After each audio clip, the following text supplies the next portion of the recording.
Qui contrôle réellement les décisions majeures dans ce pays? Les élus ou ceux qui les financent?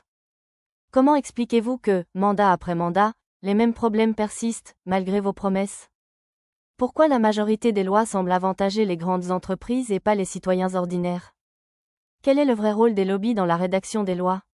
Pouvez-vous jurer qu'aucun lobby n'a influencé vos votes?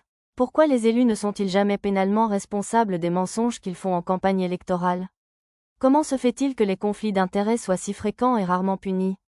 Pouvez-vous expliquer pourquoi les hauts fonctionnaires et les ministres se retrouvent ensuite dans les conseils d'administration des entreprises qu'ils étaient censés réguler? Pourquoi le peuple est-il toujours le premier à payer les crises, alors que ceux qui les provoquent sont récompensés? Comment justifiez-vous l'opacité des budgets publics et la difficulté d'accès aux vrais chiffres pour les citoyens?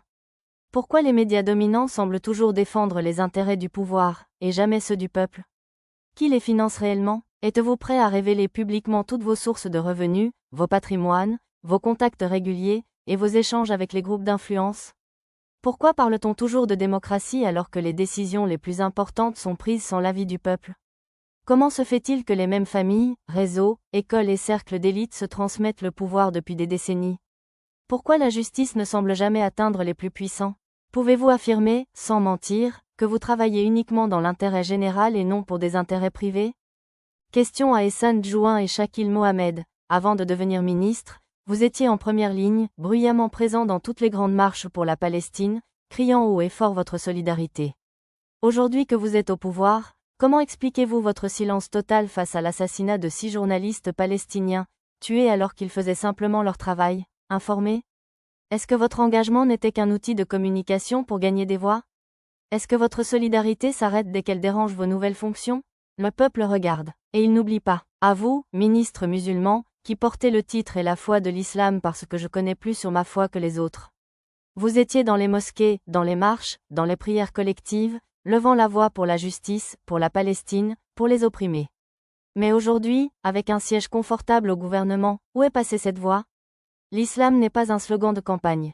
L'islam n'est pas un costume qu'on met pendant le ramadan ou devant les caméras. L'islam, c'est un devoir constant de défendre la justice, de dénoncer l'injustice, même si cela coûte le pouvoir, les alliances, ou la popularité. Le prophète a dit, le meilleur djihad est une parole de vérité face à un dirigeant tyrannique. Alors je vous pose la question, où est votre parole de vérité face aux crimes de guerre? Où est votre indignation face à des journalistes assassinés? Où est votre courage de dénoncer l'injustice, maintenant que vous avez le pouvoir de parler et d'agir? Parce que si vous vous taisez aujourd'hui, que direz-vous demain devant Allah? Le peuple peut oublier. Dieu, lui, n'oublie jamais. Prophète Muhammad, paix soit sur lui. Le silence est une forme d'acquiescement. À vous qui détenez le pouvoir, ne pas condamner, ne pas agir, ne pas dénoncer, c'est être complice. Quand des innocents sont tués, des journalistes assassinés, quand les droits humains sont bafoués, votre silence n'est pas innocent.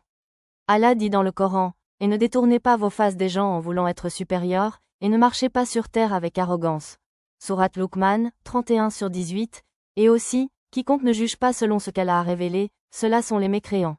Sourate Al-Maïda, 5:44, le prophète, paix soit sur lui, a dit, le meilleur djihad est une parole de vérité face à un dirigeant tyrannique. Votre silence vous rend responsable, non seulement devant l'histoire, mais surtout devant Dieu. Car la neutralité face à l'injustice est un poison qui détruit l'âme et éloigne de la justice divine.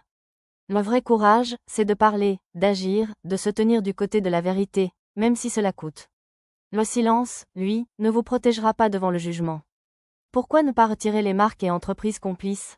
Dans d'autres pays, des gouvernements ont interdit, boycotté ou suspendu les contrats avec des marques ouvertement complices de crimes de guerre, ou soutenant activement un régime qui massacre des civils, des enfants, des journalistes. Alors je vous demande, vous, au gouvernement, pourquoi continuez-vous à protéger les intérêts économiques de ces multinationales? Pourquoi aucune mesure n'a été prise contre les marques qui financent ou soutiennent l'oppression? Est-ce que la souffrance humaine pèse moins que les profits de quelques entreprises? Est-ce que vous avez peur d'agir? Ou est-ce que vous êtes tout simplement acheté? Si d'autres pays, avec plus à perdre, ont eu le courage moral de le faire, qu'est-ce qui vous en empêche, vous? Et vous, ministre musulman, vous dites croire en la justice divine, mais vous n'avez même pas le courage de fermer un contrat terrestre avec ceux qui soutiennent le sang innocent. Le peuple vous regarde, et l'histoire aussi. Je ne pose pas de questions auxquelles je n'ai pas déjà des réponses factuelles. Je viens pour confronter la vérité, pas pour perdre mon temps.